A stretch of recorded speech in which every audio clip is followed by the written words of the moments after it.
আমৃত্যু ভালোবাসি তোকে সিজন ১ পর্ব সংখ্যা ২৬ লেখনীতে সালমা চৌধুরী গল্প পাঠে আমি অরোরা ইসলাম। আবির মেঘের কাছে এসে শান্ত স্বরে বলল, তানভীরের আজকে কাজ আছে, কালকে পরীক্ষা দিয়ে তোর তার ছিঁড়া বান্ধবীটাকে নিয়ে রিক্সা করে এখানে আসিস। এখন চল। মেঘ জিজ্ঞাসু চোখে চেয়ে শুধালো, কোথায়? আবির তাকাতেই মেঘ মাথা নিচু করে ফেলল। বুঝতে পারল কথায় কথায় প্রশ্ন করাতে আবির ভাই রেগে গেছেন। মেঘ লক্ষ্মী মেয়ের মতো বাইকের পেছনে বসে আছে। ঘণ্টাখানেক মেঘকে নিয়ে বাইকে ঘুরেছে। ফুচকা আইসক্রিম থেকে শুরু করে যে যে স্ট্রিট ফুড পেয়েছে মেঘের পছন্দ মতো সবই কিনে খাইয়েছে আবির। এরকম একটা আবির ভাই তো দরকার, যা মন চাবে তাই খাওয়াবে।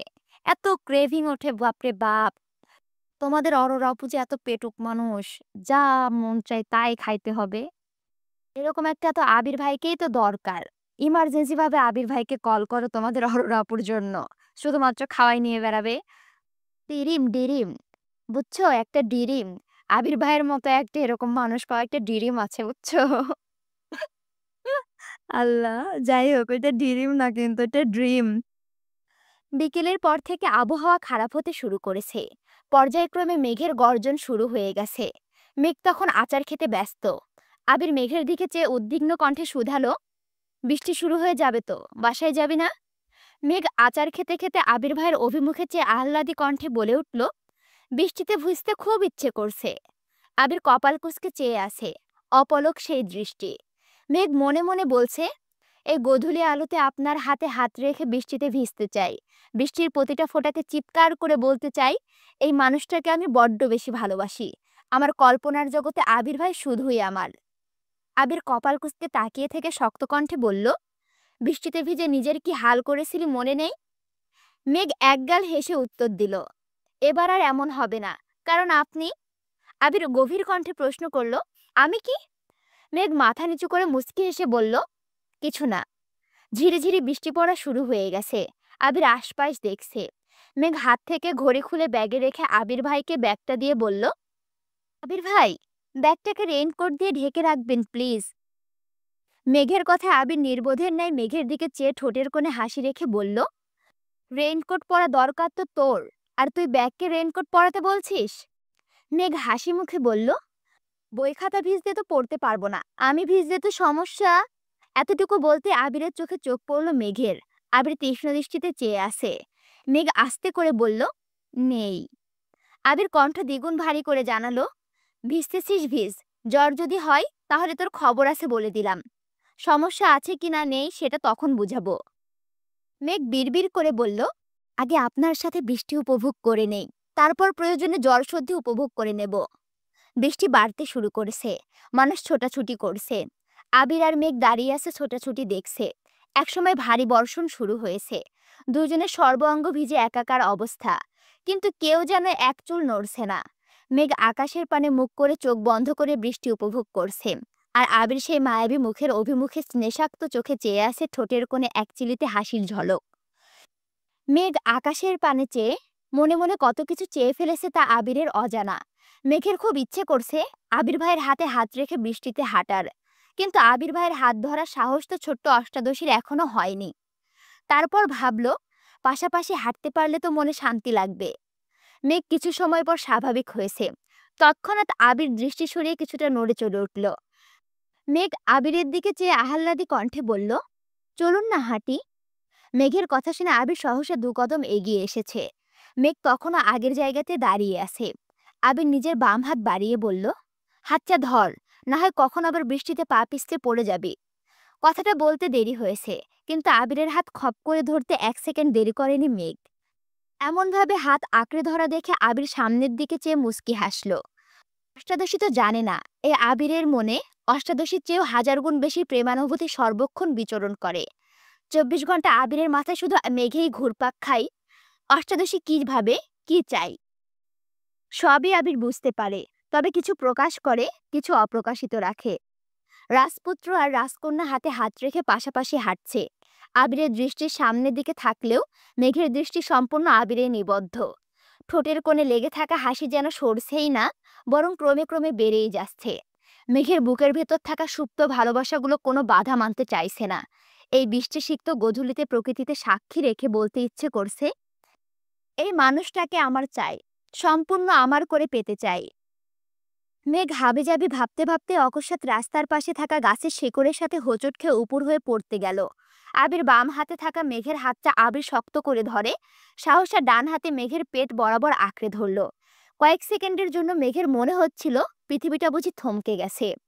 অচমকা হোঁচট খাওয়ায় মেঘের স্বাভাবিক হতে কিছুটা সময় লেগেছে। নিজের উদারে আবির ভাইয়ের শক্তপোক্ত হাতের ছোঁয়া বুঝতে পেরে মেঘ বিস্মিত চোখে উদারে রাখা হাতের দিকে চাইল। বৃষ্টিতে ভেজা পরনে সুতি জামাটা আগে থেকে গায়ের সাথে মিশেছিল। আবির ভাইয়ের জামার ওপর দিয়ে ছোঁয়ার পরেও মেঘের মনে হচ্ছিল উন্মুক্ত উদারে হাত রেখেছে আবির ভাই। মেঘের সর্বাঙ্গ শিহরিত হলো। বুকের ভেতর থাকা হৃৎপিণ্ডটা বাহিরে বেরিয়ে আসতে চাইছে। মেঘের নিঃশ্বাস গলায় আটকে যাচ্ছে। হোঁচটের ফলে পায়ে বৃদ্ধা আঙুলের কোনা উঠে রক্ত বের হচ্ছে। স্নায়ুতন্ত্রে ক্রমাগত সিগন্যাল দেওয়ার ফলে মেঘ বুঝতে পেরে উফ করে উঠল। নিজেকে কন্ট্রোল করে মেঘ দাঁড়িয়ে পায়ের দিকে চাওয়ার আগেই ব্যথা বুঝতে পেরে ঠোঁট ফুলিয়ে কান্না শুরু করে দিয়েছে।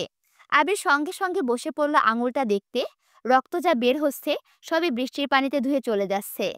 পকেট থেকে একটা ওয়ান টাইম ব্যান্ডেজ বের করে আপাতত আঙুলে পেঁচিয়ে দিল। আবিরের ছোঁয়াতে পায়ের ব্যথা সারল কিনা কে জানে, মেঘের মনের ব্যথা যেন 1 সেকেন্ডে সেরে গেছে। মেঘ বাকরুদ্ধ হয়ে চেয়ে আছে, তার চোখ দিয়ে শুধু পানি পড়ছে। আবির দাঁড়িয়ে দু হাতের উল্টো পিঠ দিয়ে মেঘের গাল বেয়ে পড়া চোখের পানি তার সাথে বৃষ্টির পানি মুছে দেওয়ার চেষ্টা করলো। তারপর আবির তপ্ত স্বরে বলল, এত সামান্য ব্যথা এভাবে কাঁদলে হবে? তৎক্ষণাৎ মেঘের ফুপানো বন্ধ হয়ে গেছে। মেঘ কিছু বলার আগেই আবির অচমকা মেঘকে কোলে তুলে নিল। মেঘের চোখ কোটর থেকে বেরিয়ে আসতে চাইছে। নিজেকে সামলাতে সহসা এক হাতে আবির ভাইয়ের শার্টের বোতাম সহ কিছুটা অংশ চেপে চোখ বন্ধ করে ফেলেছে। রাস্তার দুপাশে বড় বড় গাছ। বৃষ্টিতে ভেজা পিচঢালা রাস্তায় মেঘকে কোলে নিয়ে আবির হাঁটছে। কিছুটা সময় পর মেঘ চোখ খুলে বৃহৎ চোখে আবিরের শ্যামবর্ণ চেহারায় চেয়ে আছে। আবিরের চুলে নাকে মুখে গালে পড়ে থাকা বৃষ্টির ফোঁটা কিছুটা মেঘের মুখেও ছিটকে পড়ছে। মেঘ ধীর কণ্ঠে বলল, নামিয়ে দেন, আমি যেতে পারবো। আবির ভাইয়ের এভাবে কোলে তুলে নেওয়াতে মেঘের সর্বাঙ্গে কারেন্টের শক খেয়েছে। এই মানুষটা কাছাকাছি আসলে যেখানে মেঘের হৃৎপিণ্ডের ধুকপুকানি বেড়ে যায়, সেখানে এভাবে কোলে তোলাতে তার সর্বকিছু যেন এলোমেলো হয়ে যাচ্ছে। তাই মন না চাওয়াতে আবির ভাইকে বলল নামিয়ে দিতে। আবির নিরেট কণ্ঠে বলল, চুপ করে থাক। মেঘ নিশ্চুপ হয়ে আবির ভাইকে দেখছে। ধমক খেয়ে মন খারাপ হওয়ার বদলে তার ঠোঁটে মিষ্টি হাসি লেগে আছে। কিছু দূর যাওয়ার পর একটা চায়ের দোকানের কাছে গিয়ে পিচ্চি ছেলেকে ডেকে বলল চেয়ার দিতে। খোলা আকাশের নিচে ছেলেটা চেয়ার দিল। আবির মেঘকে বসাতে মেঘ বলল, আপনি তখন না ধরলে আমার নিশ্চিত মাথা ফাটতো। আবির শক্ত কণ্ঠে জবাব দিল, এত সহজে তোর কিছু হতে দিব না। পরিস্থিতি যতই বেসামাল হোক, আমি ঠিকই তোকে সামলে রাখবো। এই কথা শুনে মেঘ বিস্মিত চোখে আবির ভাইয়ের পানে চেয়েছে। কথার গভীরতা ঠিক কতটা সেটা বুঝতে না পারলেও কথাটা খুব মনে ধরেছে। বৃষ্টি কিছুটা কমে এসেছে। আবির শান্ত কণ্ঠে বলল, চা খাবি? মেঘ ঘাড় কাত করে সম্মতি দিল। বেশি করে আদা কুচি দিয়ে 2 কাপ লিগার চা নিয়ে আসছে। 1 কাপ মেঘকে দিয়ে আবির কিছুটা দূরে দাঁড়িয়ে চা খাচ্ছে। মেঘ চা খাওয়ায় মনোযোগ দিল। বৃষ্টিতে বসে এভাবে চা খাওয়া এটাই জীবনের প্রথমবার। বৃষ্টির ছোট ছোট ফোঁটা চায়ে পড়ছে আর মেঘ আপন মনে চা খাচ্ছে। হঠাৎ মেঘের অভিমুখে আবির কেমন করে চাইল। আবির মিহি কণ্ঠে ডাকল, মেঘ। অচমকা আবির ভাইয়ের মুখে সুমধুর কণ্ঠে নিজের নাম শুনে মেঘ বরফের ন্যায় জমে গেল। আবির তপ্ত দৃষ্টিতে মেঘের হৃৎপিণ্ডে ক্রমাগত ছুরি চালাচ্ছে। এই বুঝি ছোট্ট অষ্টাদশীর প্রাণটা দেহ ছেড়ে বেরিয়ে যাবে। মেঘ কাঁপা কাঁপা কণ্ঠে জবাব দিল, জি। আবির তখনও শীতল চাহনিতে মেঘের মুখের দিকে তাকিয়ে থাকে। সেকেন্ড কয়েক পর প্রগাঢ় কণ্ঠে শুধালো, যদি কখনো এমন হয় তোর জীবনের সবচেয়ে প্রিয় 2টা জিনিস থেকে যে কোনো একটাকে বেছে নিতে বলা হয়, তখন তুই কি করবি? আবির ভাইয়ের বলা এত কঠিন কথার মানে মেঘ বুঝতে পারছে না। কপাল গুজিয়ে আবির ভাইয়ের দিকে চেয়ে কথাটা বোঝার চেষ্টা করছে। আবির কণ্ঠ খাদে নামিয়ে পুনরায় প্রশ্ন করল, পারবি তো এটাকে বেছে নিতে? মেঘ নির্লিপ্ত চোখে তাকিয়ে আছে। মেঘের মাথায় হাজারটা চিন্তা ঘুরপাক খাচ্ছে। আবির ভাই তাকে এমন কোনো প্রশ্ন জিজ্ঞেস করেছে, উনি কোথাও গেলে তো আমার পছন্দের সব জিনিসই না চাইতেও নিয়ে নেন, বেছে নিতে দেন না। তাহলে কি এমন জিনিস যা একটাই বেছে নিতে হবে? মেঘের নিরুত্তর পরিস্থিতি দেখে আবির মনে মনে বলল, যেই দিন তুই দুটো প্রিয় জিনিস থেকে একটা বেছে নিতে পারবি, মন শক্ত করে বলতে পারবি এটা আমার লাগবে, সেই দিন তোকে এই প্রশ্নটা দ্বিতীয়বার করব। আবির গলা খেকিরি দিয়ে বলল, বাদ দে এসব, আরেক কাপ চা দিতে বলছি, তুই চা খা, আমি বাইকটা নিয়ে আসি। আবির আশেপাশে দেখে চায়ের টাকা দিয়ে আরেক কাপ চা দিতে বলে বাইক আনতে চলে গেছে। ডাক্তার দেখিয়ে ওষুধ নিয়ে মেঘকে বাসার সামনে নামিয়ে দিল। বরাবরের মতো মেঘ আজও প্রশ্ন করল, বাসায় আসবেন না? আবির মৃদু হেসে উত্তর দিল, আসবো একটু পর, তুই সাবধানে রুমে যাস, আঙুলে চাপ যেন না পড়ে। মেঘ ধীর পায়ে হেঁটে বাড়িতে ঢুকে গেল। আবির চলে গেল অজানা গন্তব্যে। আজ মেঘ ইচ্ছে করে একটু সাজুগুজু করেছে। চোখে গাঢ় করে কাজল দিল, হালকা গোলাপি রঙের রঞ্জক লাগিয়েছে ঠোঁটে।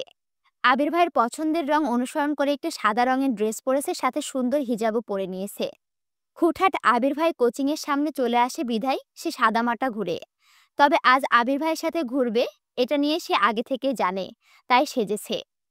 পরীক্ষা শুরুর আগেই বন্যাকে বলেছে তানভীর ভাইয়ের ট্রিটের কথা, তবে বন্যা কোনোভাবে রাজি হচ্ছিল না। মেঘ জোর করে রাজি করিয়েছে। যথারীতি পরীক্ষা শেষ করে দুই বান্ধবী রিক্সা করে নির্দিষ্ট জায়গায় চলে এসেছে। আবির আর তানভীর আগে থেকেই দাঁড়িয়েছিল। মেঘ দূর থেকে আবিরকে দেখে একগাল হাসল। কাজল কালো সেই ডাগর ডাগর আঁখি আর অকৃত্রিম মায়াবী হাসি দেখে আবিরের মন উতালা হয়ে উঠেছে। অন্তঃস্থলে শিহরণ জাগছে, বক্ষ স্পন্দন জোরালো হচ্ছে। আবির ঢোক গিলে স্বাভাবিক হওয়ার চেষ্টা করেছে, কিন্তু তার দৃষ্টি যেন সরছে না। আবির অশান্ত মনকে শান্ত করার সকল ক্ষমতা বিলীন হয়ে গেছে। আবির মনে মনে বিড়বিড় করে বলছে, আমায় ধ্বংস করতে কেন উঠে পড়ে লেগেছিস? মেঘেরা নামতেই তানভীর রিক্সা ভাড়া দিয়ে দিল। শান্ত কণ্ঠে শুধালো, আসতে সমস্যা হয়নি তো কোনো? দুজনে মাথা নেড়ে না করলো। তানভীর বন্যার দিকে চেয়ে ছোট্ট করে বলল, কংগ্রাচুলেশন। বন্যা হেসে উত্তর দিল, থ্যাংক ইউ। তানভীর আবিরকে ডাকলো, ভাইয়া চলো।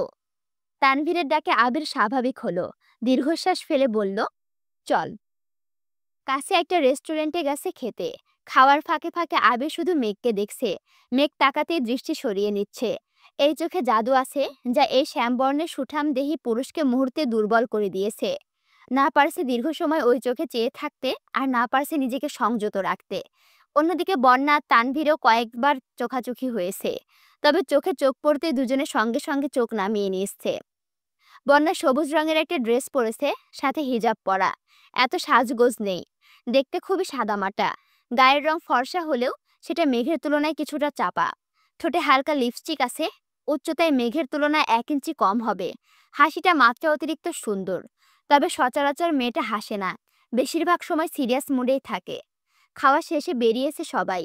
মেঘ আর বন্যা দুজনে তানভীরকে ধন্যবাদ জানালো ট্রিটের জন্য। আবির এবার তানভীরের দিকে চেয়ে চোখ দিয়ে কিছু একটা ইশারা করলো। তারপর আবির গম্ভীর কণ্ঠে বলল, তানভীর, আমি মেঘকে নিয়ে বাসায় যাচ্ছি, তুই বন্যাকে বাসায় পৌঁছে দিয়ে তারপরে যেখানে ইচ্ছে যাবি। তানভীর স্বাভাবিক কণ্ঠে জানালো, ঠিক আছে ভাইয়া। মেঘ বন্যাকে টাটা দিয়ে বাইকে বসলো।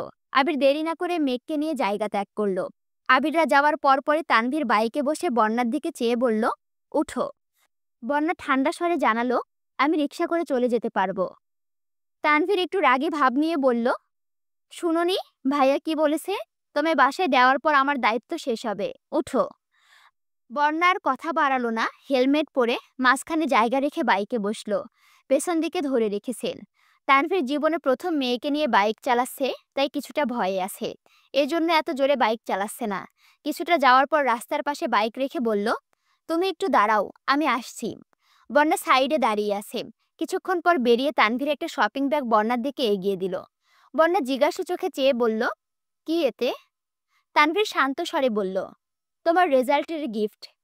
বন্যা কোনোভাবেই নিতে রাজি হচ্ছে না। বাধ্য হয়ে তানভীর ধমক দিল, বলছি নিতে নাও। বন্যা ভয়ে কিছুটা কেঁপে উঠল। কাপা কাপা হাতে ব্যাগটা নিয়ে ছোট করে বলল, থ্যাংক ইউ। তানভীর মৃদু হেসে আবার বাইকে বসলো। পিচঝাড়া রাস্তায় বাইক চলছে। বন্যা নীরব, শান্ত মেয়ের মতো চুপচাপ বসে আছে। নীরবতা ভেঙে তানভীর বলল, গতকাল ভাই আর বোনু মিলে আমায় এই বাইকটা গিফট করেছে, কেমন হয়েছে বলো তো? বন্যা হাসি মুখে উত্তর দিল, অনেক সুন্দর হয়েছে। তানভীর পুনরায় বলল, তার জন্য আজকে ট্রিট দিলাম।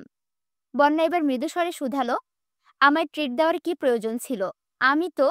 এটুকু বলতে তানভীর বলল, তোমাকে দেওয়ার প্রয়োজন ছিল।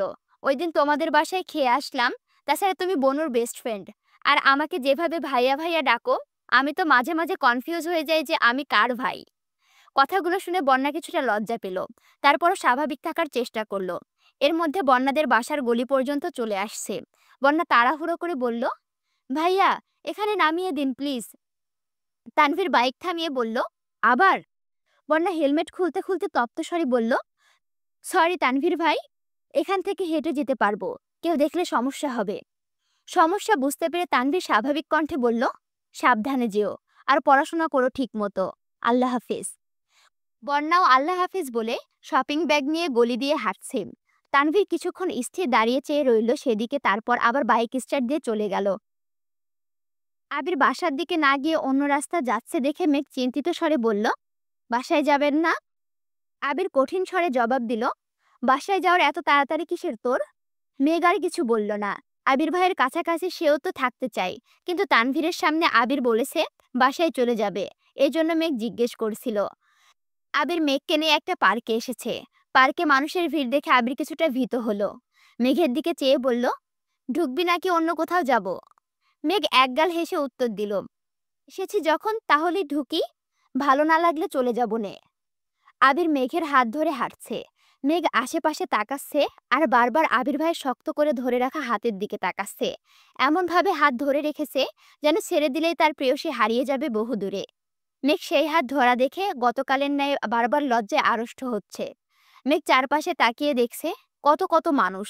কেউ কেউ পরিবার নিয়ে এসেছে, ছোট বাচ্চা নিয়ে এসেছে, বন্ধুরা মিলে ছবি তুলছে, আড্ডা দিচ্ছে। বেশ কয়েকটা কাপড়ও দেখছে হাত ধরে ধরে হাঁটছে। সেসব দেখে মেঘের নিজেকেও আবির ভাইয়ের প্রেমিকা মনে হচ্ছে।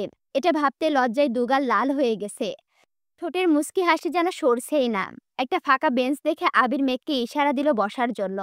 আবির কিছুটা দূর থেকে একটা আইসক্রিম নিয়ে আসছে।